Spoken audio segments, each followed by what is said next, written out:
Good morning. ഇന്നത്തെ നമ്മളുടെ class design of macro pre processor എന്ന ടോപ്പിക്കിനെ പറ്റിയാണ്.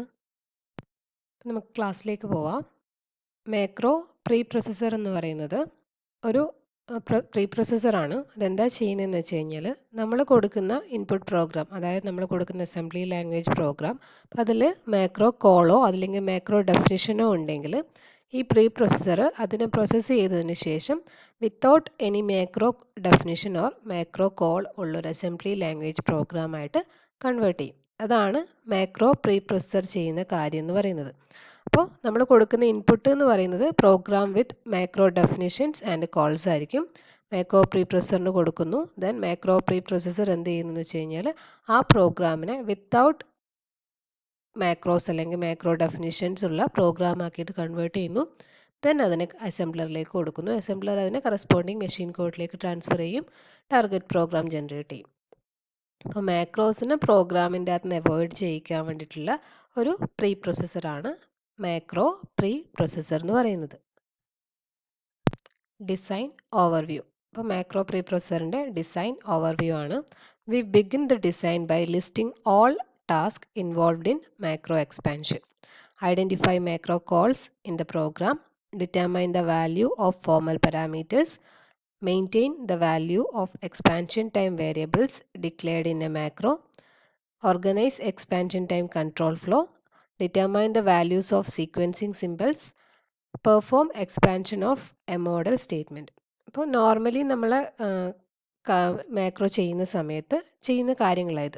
അതായത് മാക്രോ കോളിനെ ഐഡൻറ്റിഫൈ ചെയ്യുക, അതുപോലെ തന്നെ മാക്രോ കോൾ ചെയ്യുന്ന സമയത്ത് നമ്മൾ പാസ് ചെയ്യുന്ന ഫോർമൽ പാരാമീറ്റേഴ്സിനെ ഐഡൻറ്റിഫൈ ചെയ്യുക, അതുപോലെ തന്നെ എക്സ്പാൻഷൻ ടൈം വേരിയബിൾസ് നമ്മൾ ഇന്നലെ കണ്ടതാണ്. എക്സ്പാൻഷൻ ടൈം വേരിയബിൾസ് എന്തൊക്കെയാണെന്നുള്ളത് അത് എന്തൊക്കെയാണെന്നുള്ളത് ഡിക്ലെയർ ചെയ്ത് കൊടുക്കുക. അതുപോലെ തന്നെ കൺട്രോൾ ഫ്ലോ, ഇതുപോലത്തെ ഫ്ലോ കൺട്രോൾ നിങ്ങൾ പിന്നെ സിമ്പിൾസ് ഒക്കെ വെച്ചിട്ട് വേറെ ഒരു ലൊക്കേഷനിലേക്ക് കൺട്രോൾ ട്രാൻസ്ഫർ ഒക്കെ ചെയ്യുന്നുണ്ടെങ്കിൽ അതൊക്കെ ഓർഗനൈസ് ചെയ്യുക. Then determine the value of sequencing symbol. Sequencing symbol നമ്മൾ കണ്ടതാണ്. അത് വെച്ചിട്ടാണ് നമ്മൾ കൺട്രോൾ ഫ്ലോ ഒക്കെ ഓർഗനൈസ് ചെയ്യുന്നുണ്ടായിരുന്നത്. Then perform expansion of model statement. നമ്മൾ നോർമലി എക്സിക്യൂട്ടബിൾ സ്റ്റേറ്റ്മെൻ്റ് ആണ് മോഡൽ സ്റ്റേറ്റ്മെൻറ്റ്. അതിൻ്റെ എക്സ്പാൻഷൻ ചെയ്യാം. അപ്പോൾ ശരിക്കും നമ്മൾ ഒരു മാക്രോനെ നമ്മുടെ പ്രോഗ്രാമിൽ നിന്ന് അവോയ്ഡ് ചെയ്യുക എന്ന് പറയുന്നത് എന്താ ചെയ്യുന്നത്? നമ്മളെ കയ്യിലുള്ള മാക്രോ പ്രോഗ്രാം അവിടെ തന്നെ ഉണ്ടാവും. അപ്പോൾ ആ പ്രോഗ്രാമിനെ നമ്മൾ ആദ്യം എക്സ്പാൻഡ് ചെയ്തിട്ട് അതിനെ നമ്മളെ പ്രോഗ്രാമിലെ ഒരു സെഗ്മെൻറ്റ് തന്നെയായിട്ട് ആഡ് ചെയ്ത് കൊടുക്കുക ചെയ്യുന്നത്. അതായത് ആ കോളിനെ അങ്ങ് ഒഴിവാക്കുന്നു. അതിനുശേഷം നമ്മൾ പ്രോഗ്രാമിലേക്ക് ആ സ്റ്റേറ്റ്മെൻറ്റ്സ് നമ്മളെ പ്രോഗ്രാമിൽ തന്നെ ഉണ്ടാവും. അപ്പോൾ ആ സ്റ്റേറ്റ്മെൻറ്റ്സ് നമ്മൾ പ്രോഗ്രാമിലേക്ക് അറ്റാച്ച് ചെയ്യാൻ വേണ്ടത്. അപ്പോൾ ആ അറ്റാച്ച് ചെയ്യുന്ന സമയത്ത് ഇതിൻ്റെ അകത്തുള്ള വേരിയബിൾസ് എന്തൊക്കെയാണ്, അതുപോലെ തന്നെ ഇതിൻ്റെ അകത്ത് കൺട്രോൾ ഫ്ലോ എങ്ങനെയൊക്കെയാണ് ട്രാൻസ്ഫർ ചെയ്യേണ്ടതെന്നൊക്കെ ആദ്യമേ ഐഡൻറ്റിഫൈ ചെയ്തിട്ട് ഇതിനെ നമ്മളെ മെയിൻ പ്രോഗ്രാമിലേക്ക് അറ്റാച്ച് ചെയ്ത് വെക്കുകയാണ് വേണ്ടത്. The following 4-step procedure is followed to arrive at a design specification for each task. അപ്പോൾ ഏതൊക്കെയാണ് സ്റ്റെപ്പ് നോക്കാം നമുക്ക്. Identify the information necessary to perform a task. എന്തൊക്കെ ഇൻഫർമേഷൻ ആണ് ഒരു ടാസ്ക് പെർഫോം ചെയ്യാൻ അല്ലെങ്കിൽ ഒരു മാക്രോ എക്സ്പാൻഡ് ചെയ്യാൻ വേണ്ടിയിട്ട് വേണ്ടതെന്ന് ഐഡൻറ്റിഫൈ ചെയ്യാം. Design a suitable data structure to record the information. Data structure വേണമല്ലേ, കാരണം ഇതിൻ്റെ അകത്തേക്കുള്ള വേരിയബിൾസും അതുപോലത്തെ ഒക്കെ സ്റ്റോർ ചെയ്യേണ്ടി വരും. അപ്പോൾ ഒരു സ്യൂട്ടബിൾ ആയിട്ടുള്ളൊരു ഡാറ്റ സ്ട്രക്ചർ ഡിസൈൻ ചെയ്യാം. Then determine the processing necessary to obtain the information. ഈ ഇൻഫർമേഷൻ ഒബ്റ്റെയിൻ ചെയ്യാൻ ആവശ്യമായിട്ടുള്ള പ്രോസസ്സിംഗ് എന്തൊക്കെയാണ് എന്ന് ഡിറ്റർമൈൻ ചെയ്യാം. Then determine the processing necessary to perform the task. Task ചെയ്യാൻ വേണ്ടിയിട്ടുള്ള എന്തൊക്കെയാണ് പ്രോസസ്സിംഗ് വേണ്ടതെന്നുള്ളത് ഡിറ്റർമൈൻ ചെയ്യാം. അപ്പോൾ ഓരോന്നും നമുക്ക് ഡീറ്റെയിൽ ആയിട്ട് നോക്കാം. ആദ്യത്തേതെന്ന് പറയുന്നത് ഐഡൻറ്റിഫൈ മാക്രോ കോൾസ് ആണ്. അതായത് മാക്രോ കോൾസ് നിങ്ങളെ സ്റ്റേറ്റ്മെൻറ്റിൽ ഉണ്ടോ എന്ന് നമ്മൾ ഐഡൻറ്റിഫൈ ചെയ്യണം. അപ്പോൾ table called macro name table, MNT എന്ന് പറയുന്ന ഒരു ടേബിൾ ഉണ്ട്. Is designed to hold the names of all macro defined in a program. അപ്പോൾ ഒരു പ്രോഗ്രാമിൽ ഡിഫൈൻ ചെയ്തിട്ടുള്ള എല്ലാ മാക്രോസിൻ്റെയും നെയിം നമ്മൾ എന്ത് ചെയ്തിട്ടുണ്ടാവും? MNT എന്ന് പറയുന്ന ടേബിളിൽ സ്റ്റോർ ചെയ്ത് വെച്ചിട്ടുണ്ടാവും. A macro name is entered in this table when a macro definition is processed. ഒരു മാക്രോ ഡെഫിനിഷൻ പ്രോസസ്സ് ചെയ്യുന്ന സമയത്താണ് നമ്മൾ ഈ നെയിം എന്ത് ചെയ്യുന്നത്? ഈ മാക്രോ നെയിം ടേബിൾ എന്ന് പറയുന്ന ടേബിളിൻ്റെ അകത്തേക്ക് ഇൻസേർട്ട് ചെയ്ത് കൊടുക്കുന്നത്. While processing a statement in the source program, the preprocessor compare the string found in the mnemonic field with the macro name in MNT. A match indicates that the current statement is a macro code. അതായത് നമ്മളുടെ ടേബിളിൻ്റെ അകത്ത് MNT ടേബിളിൻ്റെ അകത്ത് macro name store ചെയ്ത് വെച്ചിട്ടുണ്ട്. നമ്മൾ normal processing നടത്തുന്ന സമയത്ത് ഈ മോഡൽ സ്റ്റേറ്റ്മെൻറ്റ് പോലത്തെ സ്റ്റേറ്റ്മെൻറ്റിനെ പ്രോസസ്സ് ചെയ്യുന്ന സമയത്ത് നമ്മൾ ന്യൂമോണിക് കോഡാണ് ആദ്യം എടുക്കുന്നത് അല്ലേ. ന്യൂമോണിക് കോഡ് കണ്ടു കഴിഞ്ഞാലാണ് ഇത് അഡീഷൻ ചെയ്യേണ്ടതാണോ സബ്ട്രാക്ട് ചെയ്യേണ്ടതാണോ കോഡ് അല്ലെങ്കിൽ മൂവ് സ്റ്റേറ്റ്മെൻ്റ് ആണോ എന്നൊക്കെ മനസ്സിലാവുന്നത് ഈ ന്യൂമോണിക് കോഡ് നോക്കുന്ന സമയത്താണ്. അപ്പോൾ ഈ ന്യൂമോണിക് കോഡ് ഓരോ കോഡ് കാണുന്ന സമയത്തും ഈ പ്രീ പ്രോസസ്സർ എന്ത് ചെയ്യുന്നു വെച്ച് കഴിഞ്ഞാൽ ഈ നമ്മുടെ MNT ടേബിളിലെ ഡാറ്റയുമായിട്ട് കമ്പയർ ചെയ്യും. അപ്പോൾ MNT ടേബിളിൽ എന്താ ഉണ്ടാവുക, മാക്രോൻ്റെ നെയിമാണ്. അപ്പോൾ മാക്രോ നെയിമും ന്യൂമോണിക് കോഡും തമ്മിൽ മാച്ച് വരുന്നുണ്ടോ എന്ന് നോക്കും. അപ്പോൾ ഏതെങ്കിലും ഒരു ലൊക്കേഷനിൽ ഈ ന്യൂമോണിക് കോഡും MNT ടേബിളിലെ ഡാറ്റയും തമ്മിൽ ഒരു മാച്ച് വരുവാണെങ്കിൽ എന്താ മീൻ ചെയ്യുന്നത്, അതൊരു മാക്രോ കോളാണെന്ന് മനസ്സിലാവും. അപ്പോൾ മാക്രോ കോളാണെന്ന് മനസ്സിലായി കഴിഞ്ഞാൽ പിന്നെ ബാക്കി ഫർദർ സ്റ്റെപ്പ് ചെയ്യണം, അതിന് കറസ്പോണ്ടിങ് ആയിട്ട് ചെയ്യേണ്ട കാര്യങ്ങൾ ചെയ്യണം. അപ്പോൾ ആദ്യം ചെയ്യുന്ന കാര്യം ഇതാണ്. MNT ടേബിളിൽ ഡാറ്റ സ്റ്റോർ ചെയ്ത് വെച്ചിട്ടുണ്ടാകും മാക്രോ നെയിംസ്. ആ മാക്രോ നെയിംസും നമ്മളുടെ ഓരോ ന്യൂമോണിക് ഫീൽഡിലെ കോഡും തമ്മിൽ ഒരു കമ്പാരിസൺ നടത്തും. എപ്പോഴെങ്കിലും മാച്ച് ഒക്കെ ചെയ്യുന്ന സമയത്ത് പ്രീ പ്രോസസറിന് മനസ്സിലാവും ഒരു മാക്രോ കോള് വന്നിട്ടുണ്ട് എന്നുള്ള കാര്യം. then അടുത്ത സ്റ്റെപ്പ് നമുക്ക് നോക്കാം. Determine values for formal parameter value. അപ്പോൾ അത് സ്റ്റോർ ചെയ്യാൻ വേണ്ടി നമ്മൾ ആക്ച്വൽ പാരാമീറ്റർ ടേബിൾ എന്ന് പറയുന്നത് ഒരു ടേബിൾ ക്രിയേറ്റ് ചെയ്യുന്നുണ്ട്. A table called actual parameter table APT എന്ന് പറയുന്ന table is designed to hold the values of formal parameters during the expansion of a macro call. Each entry in the table is a pair. Formal parameter name അതിൻ്റെ value എന്നുള്ളൊരു pair ആയിട്ടായിരിക്കും store ചെയ്തിട്ടുണ്ടാവുക. ഈ value എന്ന് പറയുന്നത് നമ്മൾ actually pass ചെയ്യുന്ന value ആയിരിക്കും. ആക്ച്വൽ പാരാമീറ്റർ ആയിട്ട് നമ്മൾ പാസ് ചെയ്യുന്നതായിരിക്കും ഈ വാല്യൂ എന്ന് പറയുന്നത്. അപ്പോൾ 2 items of information are needed to construct this table: name of formal parameter and default value of keyword parameter. അപ്പോൾ ആദ്യം നമ്മൾ ഫോർമൽ പാരാമീറ്റർ ഡിക്ലറേഷൻ സമയത്ത് ഫോർമൽ പാരാമീറ്റർ നെയിം മാത്രമേ ഉണ്ടാവുള്ളൂ. അപ്പോൾ അവിടെ ഡിഫോൾട്ട് ആയിട്ടുള്ള വാല്യൂസ് ആണ് അവിടെ സ്റ്റോർ ചെയ്തിട്ടുണ്ടാവുക വാല്യൂ ഫീൽഡിൽ. For this purpose a table called the parameter default table PDT എന്ന് പറയുന്ന ഒരു ടേബിൾ യൂസ് ചെയ്യുന്നുണ്ട്. Used for each macro. ഈ ഡിഫോൾട്ട് വാല്യൂസ് സ്റ്റോർ ചെയ്ത് വെക്കാൻ വേണ്ടിയിട്ടാണ് PDT എന്ന് പറയുന്ന ടേബിൾ യൂസ് ചെയ്യുന്നത്. This table would be accessible from the MNT entry of the macro and would contain pair of the formal parameter name default value. അപ്പം ഇതിൻ്റെ അകത്ത് എന്താ ഉണ്ടാവുക വെച്ച് കഴിഞ്ഞാൽ ഫോർമൽ പാരാമീറ്റർ നെയിമും അതിൻ്റെ ഡിഫോൾട്ട് വാല്യൂ എന്നുള്ളൊരു പെയർ ആയിട്ടായിരിക്കും PDT ടേബിളിൽ സ്റ്റോർ ചെയ്തിട്ടുണ്ടാവുക. അപ്പോൾ ഇതിനെ നമുക്ക് എന്ത് ചെയ്യാൻ വേണ്ടി പറ്റും, എൻട്രി വെച്ചിട്ട് റെഫർ ചെയ്യാൻ വേണ്ടി പറ്റും. MNTയിലെ മാക്രോ ഡെഫിനിഷൻ എൻട്രി വെച്ചിട്ട്.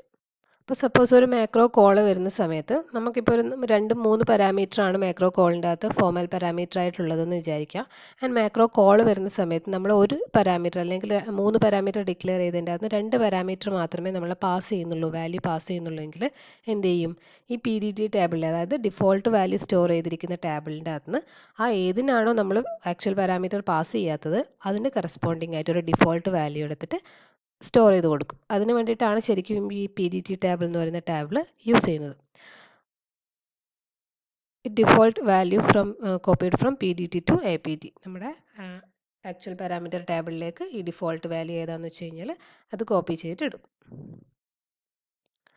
ദെൻ അടുത്തത് മെയിൻറ്റെയിൻ എക്സ്പാൻഷൻ ടൈം വേരിയബിൾസ്. അപ്പോൾ എക്സ്പാൻഷൻ ടൈം വേരിയബിൾസ് എന്ന് പറയുന്നത് EVT ടേബിൾ എന്ന് പറയുന്ന ടേബിളിൻ്റെ expansion time variable table EVT table is maintained for this purpose. The table contain pair of the form EV name value. അതായത് expansion time വേരിയബിളിൻ്റെ name അതിൻ്റെ value എന്നുള്ളൊരു ഫോമാറ്റിലായിരിക്കും ആ ടേബിൾ ഉണ്ടാവാം.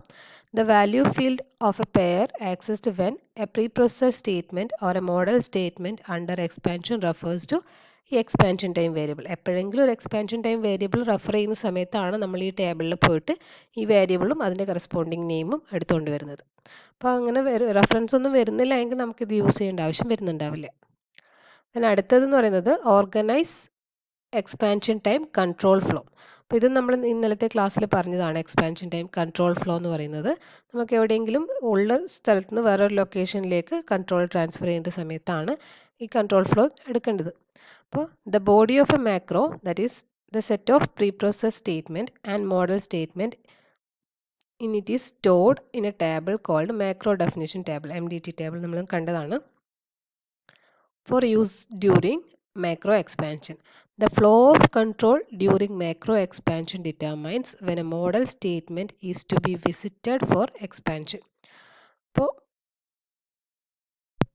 അപ്പോൾ എപ്പോഴാണ് നമ്മൾ ഒരു സ്റ്റേറ്റ്മെൻറ്റ് വിസിറ്റ് ചെയ്യേണ്ടതെന്ന് നമുക്ക് ഐഡൻറ്റിഫൈ ചെയ്യാൻ വേണ്ടി പറ്റും. അപ്പോൾ നോർമലി ആണെങ്കിൽ സീക്വൻസ് ആയിട്ടാണ് വിസിറ്റിംഗ് നടക്കുന്നത്. അല്ലെങ്കിൽ നമുക്കിപ്പോൾ ഫ്ലോ കൺട്രോൾ ചെയ്യേണ്ടിക്കില്ല, സീക്വൻസ് വിസിറ്റിംഗ് മാറ്റിയിട്ട് വേറെ ഏതെങ്കിലും 2-3 സ്റ്റേറ്റ്മെൻറ്റ് ജമ്പ് ചെയ്തിട്ടൊക്കെ വേറെ statement visit ചെയ്യേണ്ടിക്കില്ല.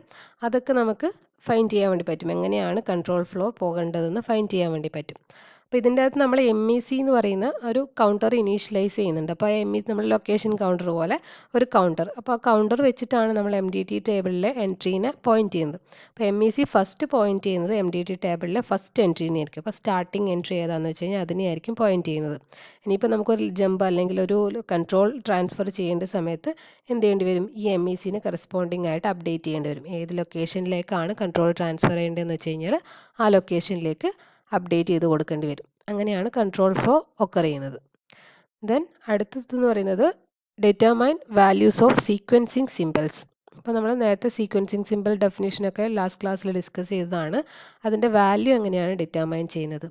A sequencing symbol SST symbol table SST is maintained to hold this information.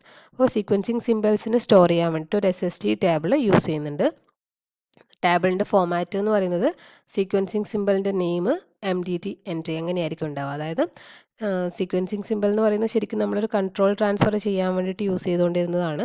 അപ്പോൾ ആ സിമ്പിൾ എവിടെയാണുള്ളതെന്ന് ഉണ്ടാവും. ദെൻ അതിൻ്റെ അകത്ത് കറസ്പോണ്ടിങ് ആയിട്ടുള്ള MDT എൻട്രിയും കൊടുത്തിട്ടുണ്ടാവും. MDT എൻട്രി എന്ന് പറയുന്നത് is the number of MDT entry which contain the model statement defining the sequencing simple. അതായത് ഏത് സ്ഥലത്തേക്കാണ് പിന്നെ കറസ്പോണ്ടിങ് ആയിട്ട് നമുക്ക് കൺട്രോൾ ട്രാൻസ്ഫർ ചെയ്യേണ്ടതെന്നുള്ള ആ കറസ്പോണ്ടിങ് ലൊക്കേഷനിലുള്ള ഒരു സ്റ്റേറ്റ്മെൻറ്റ് ഉണ്ടാകും. ആ സ്റ്റേറ്റ്മെൻ്റ് ആണ് MDT എൻട്രി എന്ന് പറഞ്ഞിട്ട് കൊടുക്കുന്നത്.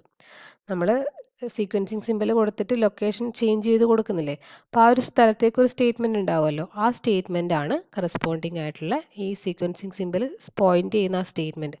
അതായിരിക്കും ഈ MDT എൻട്രീൻ്റെ അകത്ത് ഉണ്ടാവുക. This entry is made on encountering the statement which containing the sequencing symbol. This entry is made on encountering contain the sequencing symbol in its label field or on encountering a reference prior to this its definition. നമ്മൾ നേരത്തെ കണ്ടതാണ് SS എങ്ങനെയാണ് വരിക. Just വേണമെങ്കിൽ ഒന്ന് കാണിച്ചു തരാം. പിന്നെ നമ്മൾ ഇന്നലെ ഡിസ്കസ് ചെയ്ത AF സ്റ്റേറ്റ്മെൻ്റ് ആണ്. AF സ്റ്റേറ്റ്മെൻറ്റ് കഴിഞ്ഞിട്ടാകുമ്പം ഒരു എക്സ്പ്രഷൻ ഉണ്ടാവും. അത് കഴിഞ്ഞിട്ട് ഈ സീക്വൻസിങ് സിമ്പിൾ കൊടുത്തിട്ടുണ്ടാവും. സീക്വൻസിങ് സിമ്പിൾ നോക്കുക, ഇവിടെ ഡോട്ട് നെക്സ്റ്റ് എന്ന് പറഞ്ഞൊരു സിമ്പിൾ കൊടുത്തിട്ടുണ്ട്. ദെൻ ഈ നെക്സ്റ്റ് എന്ന് പറയുന്ന സിമ്പിൾ എവിടെയാണ് ഉണ്ടാവുക? ഇവിടെ ഒരു സ്റ്റേറ്റ്മെൻറ്റ് ഉണ്ട്. ആ സ്റ്റേറ്റ്മെൻറ്റ് കറസ്പോണ്ടിങ് ആയിട്ട് പോയിന്റ് ചെയ്തിട്ടാണ് ഈ സീക്വൻസിങ് സിമ്പിൾ ഉണ്ടാവുക. അപ്പോൾ നമ്മൾ സീക്വൻസിങ് സിമ്പിൾ എടുക്കുന്ന സമയത്ത് കറസ്പോണ്ടിങ് ആയിട്ട് ഏത് സ്റ്റേറ്റ്മെൻറ്റിനെയാണ് പോയിന്റ് ചെയ്തിരിക്കുന്നത്, ഈ പോയിന്റ് ചെയ്തിരിക്കുന്ന സ്റ്റേറ്റ്മെൻ്റ് ആണ് നമ്മൾ MDT എൻട്രി ആയിട്ട് യൂസ് ചെയ്യുന്നത്. അതാണ് പറഞ്ഞത്. അപ്പോൾ നെക്സ്റ്റ് ആണ് perform expansion of model statement. അപ്പോൾ മോഡൽ സ്റ്റേറ്റ്മെൻറ്റിനെ എക്സ്പാൻഡ് ചെയ്യുക. അപ്പോൾ അതിന് വേണ്ടിയിട്ട് is a trivial task given the following. അപ്പോൾ എന്തൊക്കെയാണ് ചെയ്യേണ്ടതെന്നാണ് പറയുന്നത്. MEC points to the MDT entry containing the model statement. അപ്പം ഈ കൗണ്ടർ നിങ്ങളുടെ MDT എൻട്രീന് പോയിന്റ് ചെയ്തിട്ടാണ് ഉണ്ടാവുക. Then values of formal parameter in and EVs are available in APT and EVT respectively. അപ്പോൾ നമ്മൾ നേരത്തെ ചെയ്ത് വെച്ചിട്ടുണ്ട്, ഓരോന്നിൻ്റെ അകത്ത് ഓരോന്നിനെടുത്ത് സ്റ്റോർ ചെയ്തൊക്കെ വെച്ചിട്ടുണ്ട് അല്ലേ. അപ്പോൾ MDTൻ്റെ അകത്തേക്ക് സ്റ്റോർ ചെയ്ത് വെച്ചിട്ടുണ്ട്, ഈ വേരിയബിൾസിനെ സ്റ്റോർ ചെയ്ത് വെച്ചിട്ടുണ്ട്, അതുപോലെ തന്നെ APTയിലേക്ക് സ്റ്റോർ ചെയ്ത് വെച്ചിട്ടുണ്ട്. അപ്പോൾ എല്ലാം നമ്മൾ സ്റ്റോർ ചെയ്ത് വെച്ചിട്ടുണ്ട്. Then the model statement defining the sequencing simple can be identified from SST. അതായത് സീക്വൻസിങ് സിമ്പിൾ ആണെന്നുണ്ടെങ്കിൽ അതിനെ നമുക്ക് SSTന്ന് ഐഡൻറ്റിഫൈ ചെയ്യാൻ വേണ്ടി പറ്റും. അപ്പോൾ മോഡൽ സ്റ്റേറ്റ്മെൻറ്റിൻ്റെ എക്സ്പാൻഷൻ എന്ന് പറയുന്നത് എങ്ങനെയാണെന്ന് വെച്ച് കഴിഞ്ഞാൽ നമുക്കിപ്പം കറസ്പോണ്ടിങ് ആയിട്ടുള്ള ഇപ്പം പാരാമീറ്റേഴ്സ് സബ്സ്റ്റിറ്റ്യൂട്ട് ചെയ്യേണ്ടെങ്കിൽ അത് സബ്സ്റ്റിറ്റ്യൂട്ട് ചെയ്ത് കൊടുക്കേണ്ടി വരും. അതുപോലെ തന്നെ EV സബ്സ്റ്റിറ്റ്യൂട്ട് ചെയ്യേണ്ടെങ്കിൽ അത് സബ്സ്റ്റിറ്റ്യൂട്ട് ചെയ്ത് കൊടുക്കേണ്ടി വരും. അങ്ങനെ എന്തൊക്കെയാണ് നമ്മുടെ സ്റ്റേറ്റ്മെൻറ്റിലേക്ക് ആവശ്യമുള്ള സാധനങ്ങൾ അതൊക്കെ എടുത്ത് സബ്സ്റ്റിറ്റ്യൂട്ട് ചെയ്തിട്ട് നമ്മൾ എന്താ ചെയ്യുന്നത്, ഒരു ലെക്സിക്കൽ സബ്സ്റ്റിറ്റ്യൂഷനാണ് ശരിക്കും മോഡൽ സ്റ്റേറ്റ്മെൻറ്റിൻ്റെ എക്സ്പാൻഷൻ എന്ന് പറയുന്ന സമയത്ത് നടക്കുന്നത്. അപ്പോൾ ജസ്റ്റ് എല്ലാ ടേബിൾസിലൊക്കെ ഉള്ള എൻട്രീസ് ഒക്കെ എടുത്തിട്ട് കറസ്പോണ്ടിങ് ആയിട്ട് നമ്മൾ എന്ത് ചെയ്യും, ലെക്സിക്കൽ സബ്സ്റ്റിറ്റ്യൂഷൻ ചെയ്ത് കൊടുക്കും. അത്രേ ഈ എക്സ്പാൻഷൻ ചെയ്യുന്ന സമയത്ത് നടക്കുന്നുള്ളൂ. ഇനി ഇതിൻ്റെ അകത്ത് യൂസ് ചെയ്യുന്ന ഡാറ്റ സ്ട്രക്ചേഴ്സ് ആണ്, അത് നമുക്ക് നെക്സ്റ്റ് വീഡിയോയിൽ ഡിസ്കസ് ചെയ്യാം.